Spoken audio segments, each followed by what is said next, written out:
Welcome to the first ever Tap Into Legends Are Local podcast, a brand new spot and place where we will spotlight some of the more interesting entrepreneurs, business owners, restaurateurs in the Palm Beach and Broward County area.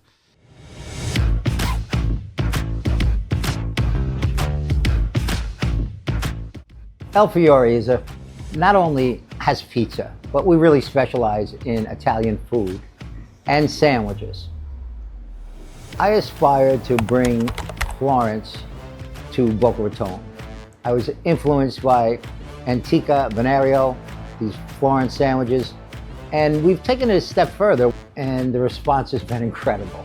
These are the things that set us apart from your everyday casual restaurant. At Il FIORE, it's not just about sandwiches, it's not just about pizza. What's interesting about the concept of a casual restaurant that could sell stuffed artichokes, that could sell chicken valdostana, chicken saltimbocca. Now that's a meatball sandwich. So today I want to welcome one of the more interesting restaurateurs and chefs in our area, and that is Chef Monaco of Il FIORE, a brand new restaurant in West Boca Raton, right in the area of 441 and Yamato Road. And Chef, you've been with that restaurant for what? I think you opened in May, if I remember correctly. May, June. Yeah. Before it was something else, correct? Yeah, Stromboli. It was Stromboli. Stromboli. And before Stromboli, it was Jimmy's Brooklyn Pizza. And before Jimmy's Brooklyn Pizza, it was Puccini's. So it's got a long history of flipping. And now it's Il FIORE. And I'm taking a shot at a place that keeps turning over, but I think I could turn it around. It's a great little mall. It's got great parking at night. And I've got a hell of a staff, and I've got the formula, I think, to make this thing happen. So how did you get involved with this one? It was Stromboli at the time, right? When you came involved. A good friend of mine from Jersey, Mark Goldberg, who owns Grandpa's in Davie, and he also owns Goldberg's on Oakland Park Boulevard. We were going to do a joint venture together, and he had a partner that he... that wanted to sell this location. So he referred me to this place. I looked at it, and I had my reservations about it. But in the long or short of it, it's got a great outdoor dining area, and the kitchen is really big, so I could do catering, bigger parties. So that's really how that location, and, well, Boca Raton, it's my kind of town because it's the Jewish and Italian heritage there is where I come from in Jersey. Fort Lee, Englewood Cliffs, Cliffside Park, right over the George Washington Bridge. So, you know, it's a home run because, you know, they're my people. I mean, you know, they're Sinatra fans, they're Valley fans, they're the restaurant. They know the old school recipes from that New Jersey, you know, I don't know what the New Jersey vibe that's up there. You know, so it's great. I mean, and they know it. And so the restaurant is a building with stoves and ovens and tables. The food is the important part, right? Yeah. So what makes your place? Not only are you a fascinating character, as I will call it, a chef, which we'll get into all of that, your storied history and your background, but the food is the food. That is why people come. You're not just a pizza joint, as you always say, right? Describe the food and your particular brand of food and kind of what you were just describing, the origins, where it came from. But like, describe some of what you cook almost every day and evening, right? Again, it's not just pizza, far beyond pizza. Well, the original thought when I came to Florida 3 years ago, I had just got done with a 300-chair restaurant that I was in a partnership with, and it was a monster, and it was a monster to manage. Where was that? That was down in Hackensack, New Jersey. Oh, in Jersey. In okay, Hackensack, gotcha. New Jersey. Okay. So, you know, I was like, and then I was very, somebody sent me a clip, actually the owner of River Palm, Johnny Campbell. He sent me a clip of Antica di Noia, a Florence sandwich operation, and I just fell in love with it because all these sandwiches were artisan. They were recipes that they were spreads. So like whether it was a pistachio pesto spread or a spicy eggplant spread or Indulia hot spread. So these things were like they're like, wow, if I could open a sandwich operation and not have all the headache of a major restaurant and make it scalable, because I thought what they thought. I thought this thing could really be scalable. So that's what I started looking for, a place of that nature. And then I bumped into a baker. I wasn't really bumped into him. He was a lifelong friend, I tell you the truth.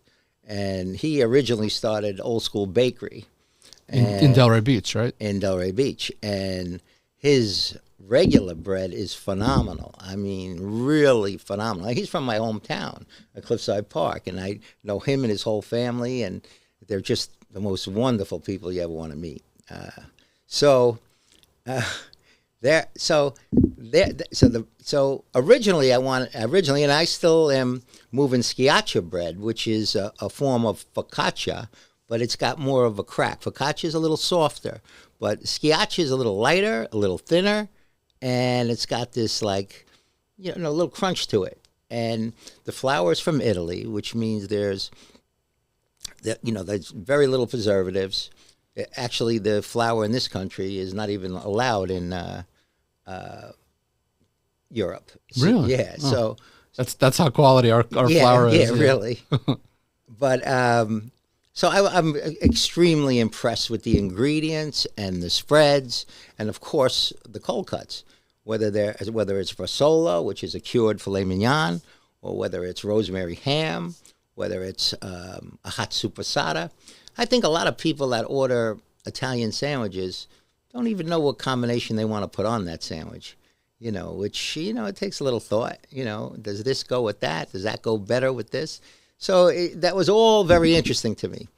And then naturally, one of my signature restaurants, Piccolissimo in Fort Lee, I had pizza in it. I had pizza and Zanducci's and Bacci. So this place had a pizza oven, and I got a really terrific pizza man there. He's just phenomenal.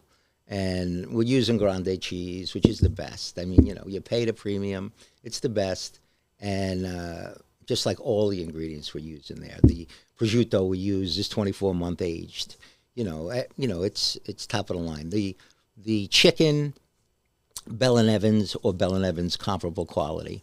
So I'm paying, basically double or triple than most pizzerias use when they make their chicken parmesans. And, so that's, I don't want to keep going on you, but that's my story of inception. I want to make it a restaurant at night where my Italian seafood comes into play. And, from what my original restaurant, Piccolissimo in Fort Lee, because that was really my first love. But I didn't want to get involved too much in a restaurant. But it looks like this restaurant at night with all its parking, and, it's got limited seating inside. But now that the season's going to start, I have plenty of seats outside. And this is where we could do fresh linguine white clam sauce, not the canned clams, fresh.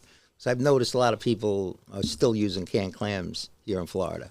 And all our pasta are moving to cook to order. So whether we're making red snapper francaise or livernaise or white wine or shrimp white wine, or whether we're making zuppa de pêche, when you go into a little pizzeria that's got checkered tablecloths and you're sitting down, and all of a sudden, you could get a lobster fra diavolo, and the guy's like looking around. There are so many people that don't want to get dressed up to go out to dinner, whether they're a contractor, whether they're, in the construction industry, or whether they had a long day. They're not going to go to that, first-class restaurant all the time. I don't want to mention any names of the restaurants that I love in this town. Sure. But And there are some really terrific restaurants here in Florida, no question about it. So your place basically, it's an Italian restaurant Right. known for these incredible sandwiches. Right.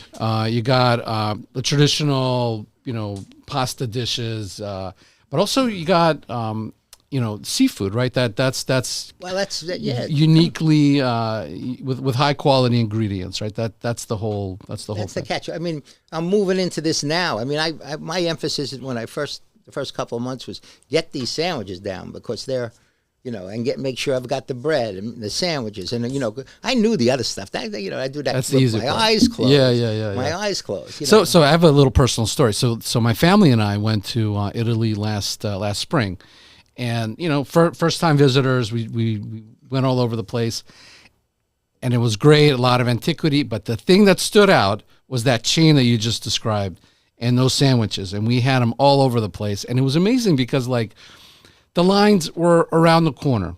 What's the name of the place? What's the chain? Antica de Noia. Okay, and I think they're opening up in the States. There's one in Miami. There's going to be one in Beach. Miami. Yeah, Miami. It's I saw it in New York, and that of all the stuff that came home with me. One of my favorite moments was going to these places, and their sandwiches are incredible. So when you were describing it, you're trying to duplicate the concept and the idea here. It's phenomenal. These sandwiches, the ones that you've already been making, are really unique and delicious. And I think with your place, the high ingredients and the prices are not ridiculously crazy. And I think it's a fantastic concept. Well, when you could get something like porchetta, who sells porchetta? It's a roasted pork, and when you roast it off and you chill it down, and you slice it real thin, and what I do is I put it back in the oven with some of its juices, and I put a little provolone on top, and then an eggplant spread underneath. Which this is it's so fresh and so unique that you want it's, what can I say? It's just it's not like your normal deli. Yeah. So what's your favorite dish that you've ever had in your life? Oh, that's an interesting question. Favorite dish that I ever had in my life. That's hard to say. I mean, that's you can't. So maybe the way to answer that question is briefly, we've been describing your current restaurant and your concepts and everything, but man, this all started decades and decades ago. So kind of a short version of how you got to here and how you entered the food industry and those amazing people you met along the way in Jersey and in New York. Well, I started as a dishwasher in a little restaurant. I had a fascination with Frank Sinatra when I was young. And you grew up in Cliffside Park, New Jersey, right next to Fort Lee, which a lot of people know where Fort Lee is because of the George Washington Bridge. On a Sunday morning, I could get to Times Square in 15 minutes. So I could be considered a New Yorker. I might be able to get to the close second. Yeah, before somebody from Brooklyn gets there. But Jersey's been great. I mean, and the whole thing was, I started in a little place called Peluso's. It was a mod pa restaurant with really gourmet Italian food, whether it was tripa or pigskin ravioli, escargot, all the things my mother never cooked. And I was fascinated by all this food I would never eat. But as time went on and I started to learn and taste these things and I started in the pantry section, and actually as a dishwasher, and then the pantry section, and I worked my way around the whole kitchen. And then I aspired to work in a restaurant where Frank Sinatra's chef was getting flown out to cook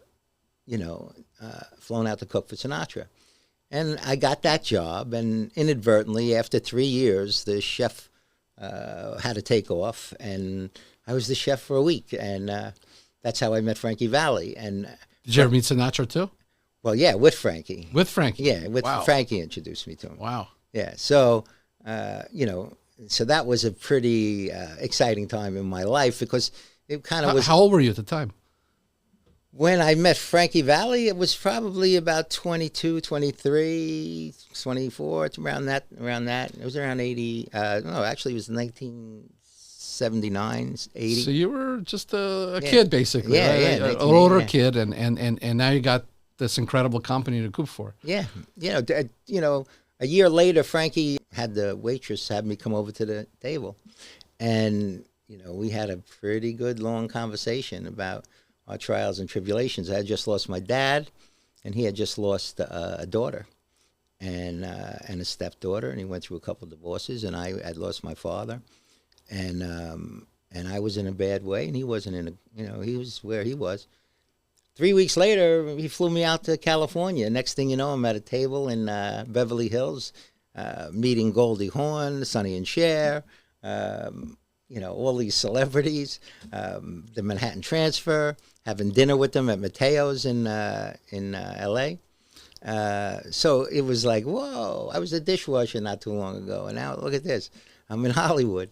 But, again, it was a lot of hard work, an incredible amount of hard work, 12 hours a day, 6 days a week when I worked in that restaurant in Fort Lee and the one in Cliffside. So it was like, good 8-9 years before I got my shot to be in my own place. And all through that time, you're honing your recipes, Yeah. you're learning the technique and how to prepare it and deliver quickly to the customers. Yeah, it's all about that whole learning process. Whether you go home at night and you start reading books about French cuisine, whether the five mother sauces, the bechamels, the all the terminology involved with cooking. So I didn't go to I did go up to Hyde Park to look at the Culinary Institute of America, but I really didn't have the money, and I said to myself, whether it was a mistake or not, but I said, like, well, why do I want to pay to learn to work this hard in this kind of heat? I mean, if anyone's an idol of mine, it's Anthony Bourdain, because this guy really described the inner function of a restaurant where, you're in there with a bunch of pirates with knives. These guys are animals. That's funny. That's really funny. They're animals, they're crazy. So you and I take that back. I mean, there's a lot of genuine professionals. yeah, we don't want to put just a couple of nut a target jobs. on your back. Just a couple of nut jobs in there. Yeah, but so at some point you'll talk in a minute about the two books that you wrote. Describe how you started cooking for some of the mob characters that were coming and going, and you got to know some of them over time? Yeah, absolutely. New Jersey, Cliffside, Fort Lee, Englewood Cliffs, just like in The Sopranos, Newark, Caldwell, all those areas were, embedded with wise guys. Yeah. I mean, there's no secret. It actually turned out to be one of the greatest television shows in the history of HBO, wherever it was on, The Sopranos. And actually, Vinnie Curatola endorsed my book. He was I forget the character now that I'm talking, but it'll come to me. Yeah, one of the shows. But Johnny Sachs, he was Johnny Sachs in The Sopranos, and actually Frankie Valli was in The Sopranos as well. Oh. So. And then Dr. Dan Conte at he owned a restaurant called Goodfellas in New Jersey, appropriate for New Jersey. So yeah, the whole neighborhood was embedded with wise guys. And then one of my business partners was very good friends, so to speak, with a bunch of guys. A bunch of guys. Yeah. And the places I hung out. Like the bars in Cliffside and Fort Lee in the 70s and the early 80s, that's where you go to make a bet. Yeah. And then the bartender owner, was a character. I mean, they were all characters. It was like walking into Guys and Dolls, wow. Because they all had that nickname stuff. So, yeah. So. Yeah, and you wrote two books along the way, yes. right? Yeah. And I'm gonna show one. Was this your first one? Yeah, it's the first one I wrote. It took me like 10 years to write it because I never wanted to really put it out. It's a memoir. It's called Cooking for Wise Guys. Cooking for Wise Guys, a chef's memoir. Fantastic. Yeah, and you know, it's got a little outline of everything I just told you just now. And then the second book that you put out. Well, right? I originally, you know, I loved the title. There's a Fredo in every family. Stories of betrayal, revenge, and dysfunctional relationships. Yeah. Well. Is that food also, or that's a little different? No, nothing to do with food. Okay. I do like to write. I'm a fan of Malcolm Gladwell's books. This one is similar, where there are 12 separate stories of dysfunctional relationships that I've witnessed from people in my life that I, you know, and it was really a character. What looks like a joke book, there's a Fredo in every family. What looks like a joke book is not. It's more about how did Fredo become Fredo. You know Fredo's the dysfunctional from the Godfather. Godfather, yeah, of course. You know he's the dysfunctional brother, right? Yes. And he's the second born. Yeah. And you know, an author by the name of Bradshaw I read years ago really described firstborn, secondborn, thirdborn, and the different personalities. And it all started to make sense to me that the second-born was going to had a little bit less attention, you know, especially if there's a third-born. Because the first one gets a lot of attention. Of course. The third one gets a lot of attention. And the middle one is Macaulay Culkin. You know, where is this guy? Just disappears, right? You know what I mean? And he's a little bit of the screwball, you know. So you could analyze it from that point of view. And then you could analyze, you know, from the point of view, did the older siblings, Sonny, beat the shit out of Fredo? Did that do it? Did his mother turn to him, like in The Godfather? These are things that went on. Right. But, I mean, Sonny didn't... At the last scene, Sonny starts slapping Fredo around. But we know Sonny's a hothead. So you know Fredo must have took a few beatings, right? Got it. And then... So does that mold a guy to be more insecure? Was it Fredo who made Fredo, or was it the people around him who made Fredo? Which makes this... It's almost a good book for a mother to, like... How do I bring my kid up to not be afraid of? So bring this back to why we're here. Talk food, right? Right? So like when you were cooking for some of the mob guys in the neighborhood, were there some favorites that they loved that you got to know really well? Yeah. Lobster fra Diavolo was one that was this wise guy would come in. He arranged a dinner for like 15 lobster fra Diavolo at 1:00 every Saturday afternoon. Okay.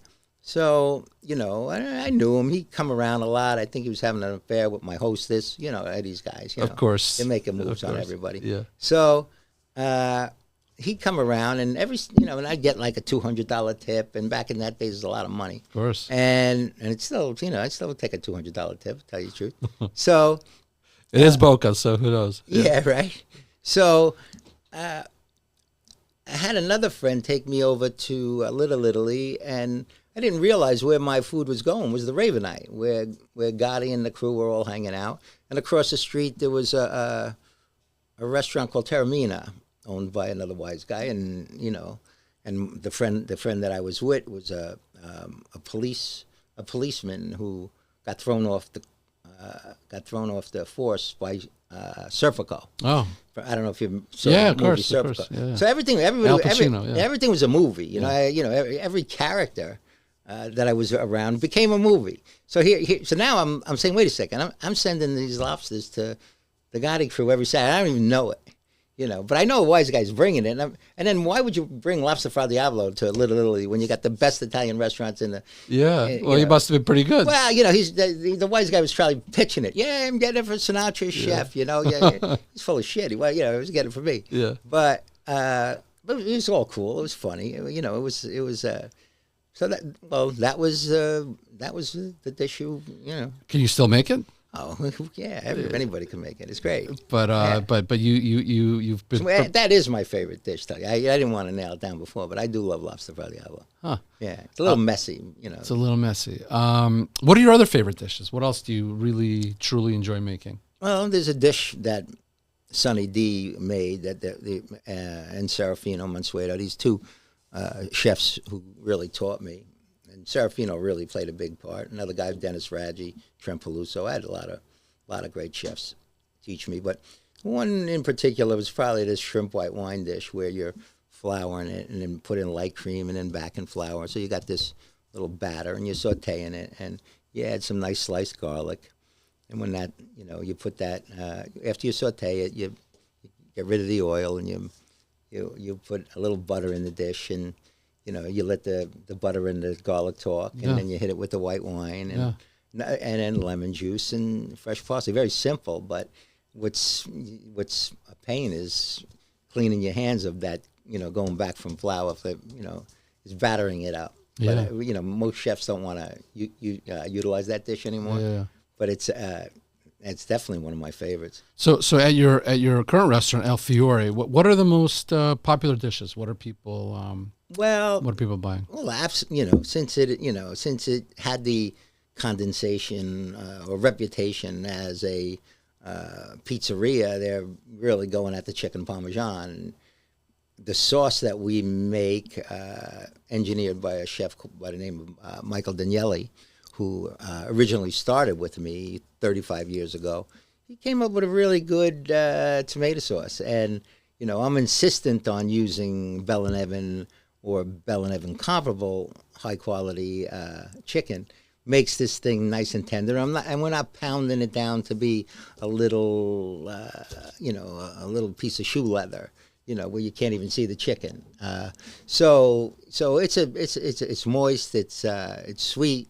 The cheese, we're using the pizza cheese on it, the Grande, and it's just, it melts like forget it. It's really good. Plus the bread, I imagine, right? Well, that's if you're having a Parmesan sandwich, but I'm talking, right. I'm talking an entree, Yeah. An entree, yeah. So great ingredients,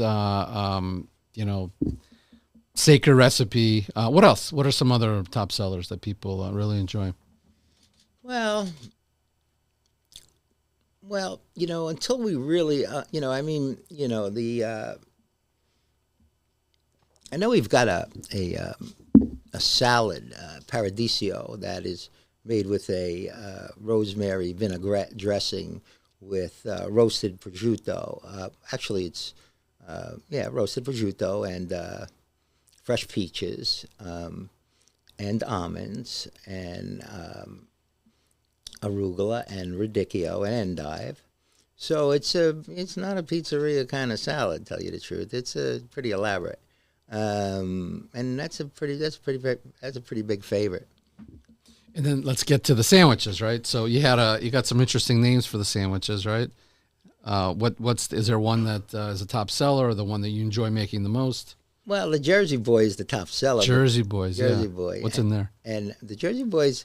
Really, just salami, capicola, and prosciutto cotto or regular ham, and a little supersada. And that's a very, that's like the number one sandwich. And it's because it's really an American version of an Italian sub, but this bread steals the show.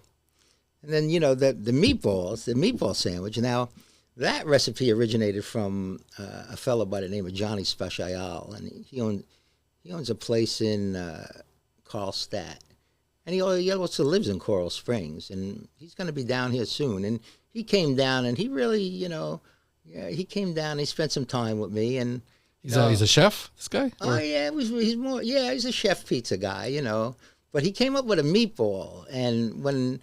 And he's the one who really won all these big awards. I mean, me and him collaborated. He wasn't too quick to give me the recipe, but it doesn't take too long for me to figure it out.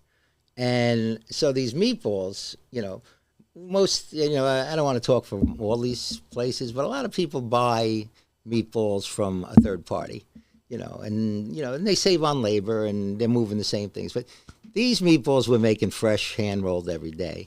And John had given me a couple tips, and next thing you know, these meatballs are dynamite. I mean, they're really good, and they're really fresh. And, a funny story, Frankie Valli comes to me, 25 years ago, and he says, Mike, I got a great idea. We're going to open a place called El Pulpet. We're just going to sell meatballs. I'm like, Madonna mia, that'll never work. Yeah. you know, and I'm shaking my head. You know, he's a really creative guy, Yeah. you know, and so maybe like what he says, you got to do, right? I mean, it's Frankie Valli. yeah, you know, and so maybe about 3 years later in Manhattan, as a lot of people know, they opened a place called the Meatball Shop in Manhattan, and this guy, he had the best PR department. You know, this guy made it to Jay Leno. You know what I mean? Yeah, I mean, you know, and he's selling meatballs in the Lower East Side. And I had to take a trip there to go see him. You know, I had to go see these meatballs. Yeah. And they had the mini sliders and all this thing. But, you know, and he tried to scale it, and it looks like it got held up a little bit. You know? And I watched his second store, third store, and I saw that it's not easy to scale unless you really know what the hell you're doing. Yeah, of course. You know, so that's my meatball story. That's some more. So if somebody's coming to you, right? What's the experience that they're going to get? You know, what do you want people to see? Well, you know, it's hard to be everything to have everything going on the way we're doing it. Mm-hmm. You know, because like I outlined in this whole interview, you've got the sandwiches in the daytime, and it's great for catering. It's great for catering parties. Get a lot of sandwiches delivered to your office, and the holidays are coming, so don't forget to call. Sandwiches for the holiday parties. Yeah, that sounds fantastic. And then you know, you've got the pizza, you know, for pizza parties, and you know, so you know, and then at dinner we've got the you know, I originally was going to call the place Johnny Parmigiani. And I still may open a second and third at Parmigiani because America loves Parmesan. So, but I'm headed into seafood. I don't want to lock myself into just being a simple operation anymore. Well, and that brings me to your vision, your future. You know, you're still a young guy with a great heart and a lot of about young. Yeah, well, you've been around. But what is your dream? What do you want to make happen here with your one restaurant, and as you mentioned, you know, potentially expand it to other places? Well, that's a heck of a dream, to give people an opportunity to make money, other chefs that can't get off the ground, and to try and make them partners. And I mean, that was kind of what I wanted to do, because a lot of these chefs especially these older chefs, they don't have the benefits that that other people in corporate America have. And they don't have the pensions and things of that nature. Next thing you know, they're pretty old and they're cooking behind that line. Yeah. But yet they know the whole business. They love the whole business. So if I could partner with a couple of those kind of guys and let them run these operations and try and get them off the ground. But I'm one doing it for myself at this point. You know, I'm a little older. Yeah. I can't do it anymore as far as get behind a stick because of a little handicap I have. But it's not stopping me from doing anything. And I do have another couple of books in my head that I want to knock out. There's a Killer in the Dining Room, which is would be a pretty good fictional book, and Gullible would be a good book, and Downline Blind about the multi-level marketing industry. So there's it's just some experiences I went through that I find. Yeah. I just love writing. Yeah. So we certainly encourage people to check out Il Fiore. You got the meatballs, you got the Parmesan, the bread, the sandwiches, of course, and the lobster. What was it called? What's the lobster dish? Fra Diavolo? Fra Diavolo's the devil. It's the heat. It's the heat. All right. Yeah. So. Of course, check it out, and as you've heard, the chef has some really interesting stories, and maybe we'll come and do a book reading of sorts. You'll tell some of those stories in great detail. Yeah, absolutely. Yeah, I definitely, I definitely want to get promote these books a little bit more than I have, because they just recently come out, and I got tied up in this restaurant. I was set to go up into New Jersey. I just landed in a magazine up there, a Dining Out magazine. They did a whole 2-page spread on me up there. So I'm hoping that some of these books sell a little bit. Yeah, I'm sure they will. Let's see. So if you can have you close out, just take a look at the camera, and the camera over there. Okay. And name the restaurant, the address, and quick line of why people should come. Yeah. My name is Michael Monaco. You could catch me at chefmichaelmonaco.com. You could go to ilfioreboca.com to get more information on us. I'm looking forward to meeting you all. It's located on Yamato Avenue and 441, right at that intersection there. It's in the CVS Shopping Center. I want you to come enjoy the meatballs, the seafood, the sandwiches. We have it all, and I'm here for you. So I just can't thank you guys all enough. All right, be well. Monaco, thank you for this wonderful conversation. Really, really enjoyed it. I think our listeners and viewers will also truly enjoy.